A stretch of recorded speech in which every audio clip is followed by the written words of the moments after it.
Good afternoon, Redwall survivor. Foxpen here, gearing up for another top 30 app review for Mossflower Odyssey for the Beasts of the Creator. We're going to look at the second category of competitors here, the beast who makes things. This is a pretty exciting category because, specific crafts beasts can always come in handy in a gladiator type arena. Lot of potential for these characters. I'm going to start, of course, with Aldridge Moor. He's a 38-year-old Stoat, and already he's gaining a little chat in the review forums because Aldridge's author has chosen to write in first person. This is fine. There's always one app that's written in first person. I don't find it particularly gimmicky. However, I do have to say this 750 word application that you have is to demonstrate your writing ability and how you're going to write in the competition. You're not going to write in the competition in first person perspective like that. None of the other competitors are. And if you decide to go off and do a first-person thing anyway, then it becomes gimmicky, and it interrupts the flow of the story. So Aldridge, if you get in, you're going to have to change that. I'm sorry, buddy, that's just the way it goes. But you're demonstrating how you can write, and it is really nice. This app is one of my favorites, actually, but will your writing skills of first person translate as effectively into third person perspective? Food for thought. Once again, I have nothing against first person perspectives, but that will change, and you've kind of weakened yourself right off the bat by not writing how you'd write in the competition. Anyway, we're going to get to reading the app here. So hold on tight, and let's start with the first beast of the beast who makes things. Sun's a scant paw breath from touching the horizon. The summer day is coming to a close. Clouds are streaked in the dark gray against a vivid blue and red mess of a sky, whirling along in the wind of the birds. The scent of smoked fish wafts over my workshop. I remember the first time I caught the smell on the wind and how I'd become so distracted that my knife had slipped and cut my paw. Medic Era had tended to me that day, despite the misgivings of the rest of the village. That phrase came to define her. When the sun touches the horizon, she'll be the one to come and tell me that dinner's ready. A habit left over from the time when the others didn't trust me to eat at the same fire, let alone live nearby. Era's daughter is 8 seasons too young for a militia-grade longbow, so I'm making something easier. You responds to even the lightest touch, and will help her build up the strength in her arms. She likes bluebells. A trip to the blacksmith for a branding tool, and a trip to the dyer's for just a tiny bit of blue, and now a small bluebell motif rests at the tip of the bow, and a pawful of sky blue hempen cord in my belt pouch. It is the work of a few moments to bind the cord around the handle and apply a little wax. A few more moments, and the bow is tucked away behind the tarpaulin divider that separates my bed from my work area. As I close the divider, my eye falls on one of the black branded patterns on the wooden beams of my home. 10 seasons it had taken, until one day the beasts of the village came to me and offered to build me a home. I was quite certain they could have lasted 20 seasons more had it not been for Medic Era's earnestness and trust. In what has become a little ritual, I remember each mark and the beast who put it there. A pestle and mortar with the mint leaf at their base.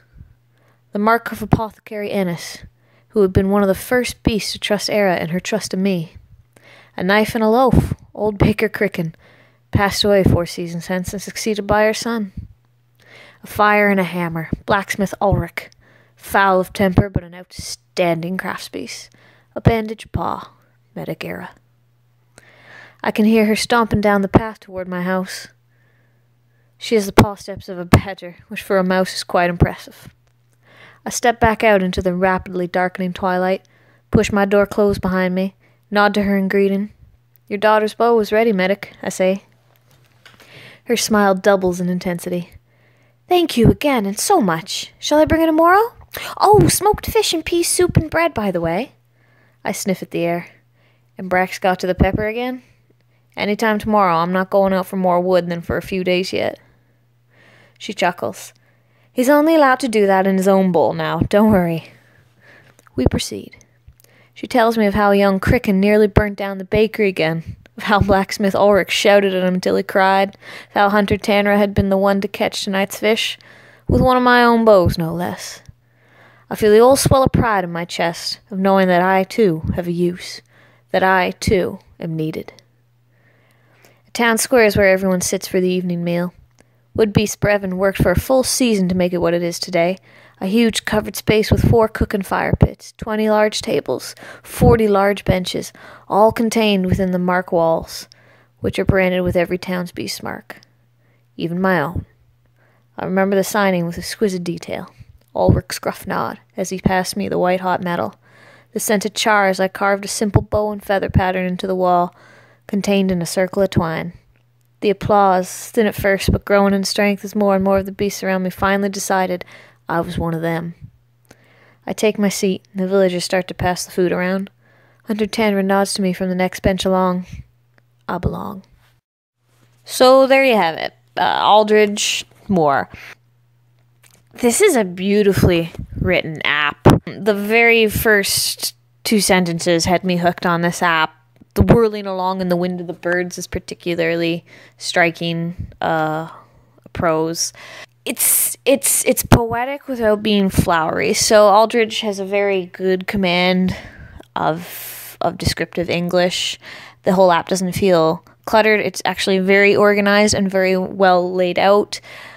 I know who this character is. I know exactly what he wants out of life and how he got to where he is now. The fact that he actually has what he wants, acceptance and respect, and he feels like he has a place to belong now, speaks volumes about this character. And right off the bat, though, we know it's all going to get taken away from him. Either he's going to get captured as a slave, or he's going to have to volunteer, or something's going to happen where he's going to wind up in that gladiator pit in the crater. So he's got a lot to lose, and it'll be interesting to see this app. We have him, the character Aldridge, we have him now. We know him now from this app. But what's he going to be like once he's in the crater? So there's a lot to think about with this character. Definitely a lot to think about.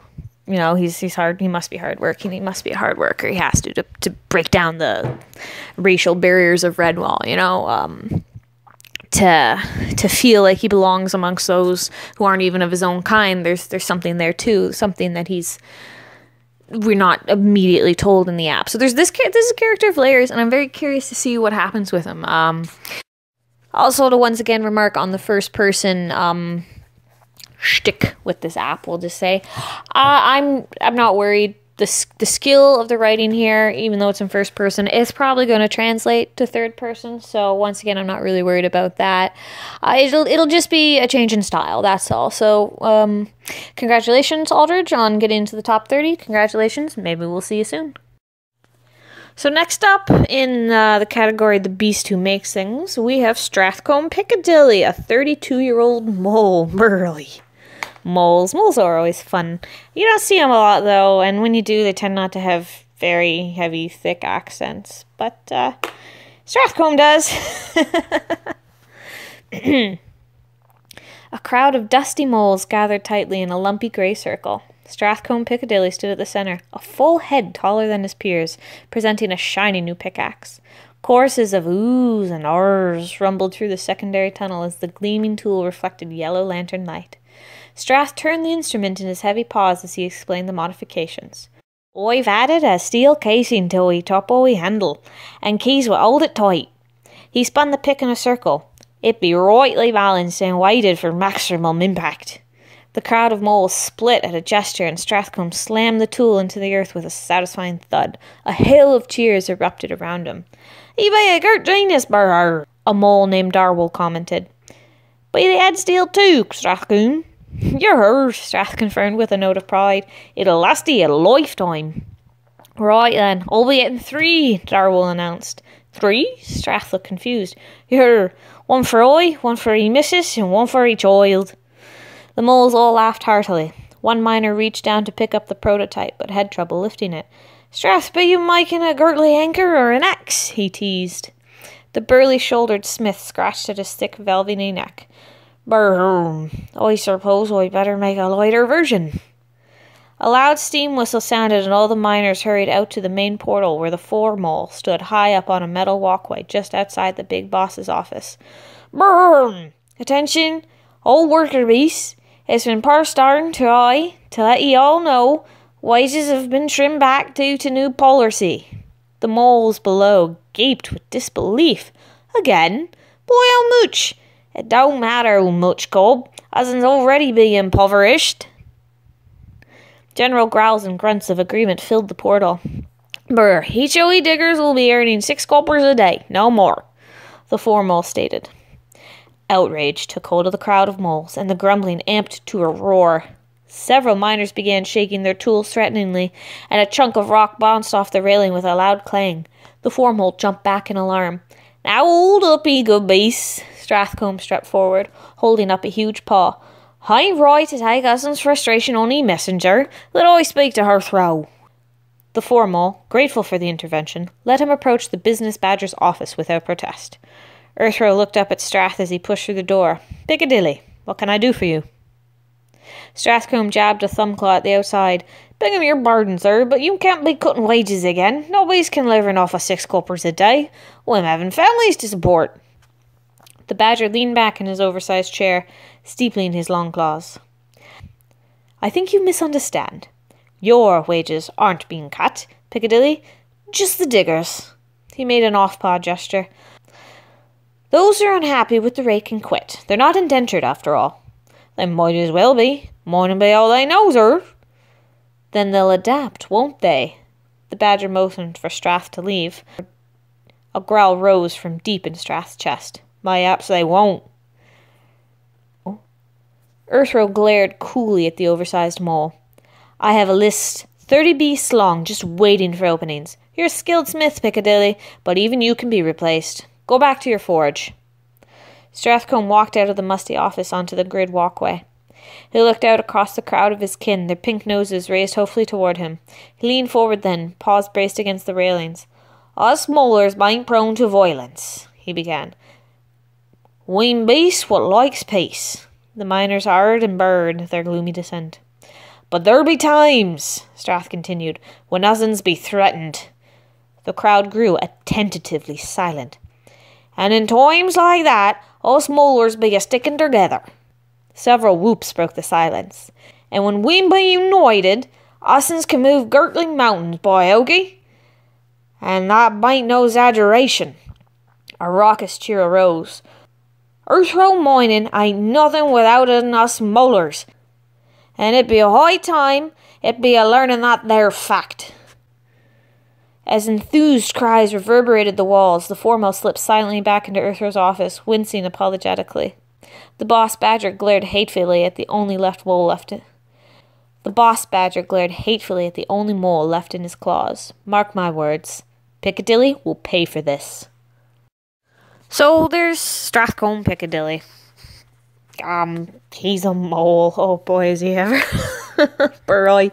That was a lot of fun to read the accent. Yeah, accents are hard. Luckily in Redwall they're phonetic, so they're you can get away with things, broken rules, because there really aren't none that you just gotta follow. Strathcomb he's a big mole, which is good in the crater probably. He's also really strong. He can lift his invention, his new pickaxe, when others of his kind struggle to do that. He's also really, really moral. His moral convictions are very powerful, and they look to be a very strong guiding force in his life. Like, he doesn't even hesitate to jump towards striking at the company. I mean, yeah, if you're going to strike over something, like diminished wages like that is definitely something to strike over. Excuse me. But, yeah, the character, I don't know, like the moment he gets to the crater, what's going to happen when you have to kill a beast or you have to do something unsavory? Are you going to let your moral convictions drive you to death, or are you going to adapt? And how would you adapt? So this character, he doesn't really, I don't know, he doesn't pop to me, more so than, like, just the theories concerning what he could do strike me as more interesting. It was an okay app, definitely some good writing, definitely a good handle on the mole speech. So, well done, Strathcomb. Welcome to the top 30. Good luck to you. So that is it for the Beast Who Makes Things. There were only 2 applications accepted into the top 30 for this. And I hope to review things, maybe 2 categories a day, if I have the time. We'll see. The next category, I think, shall be the Silly Beast. So, I'll see everybody there. Have a great evening. Foxpen out.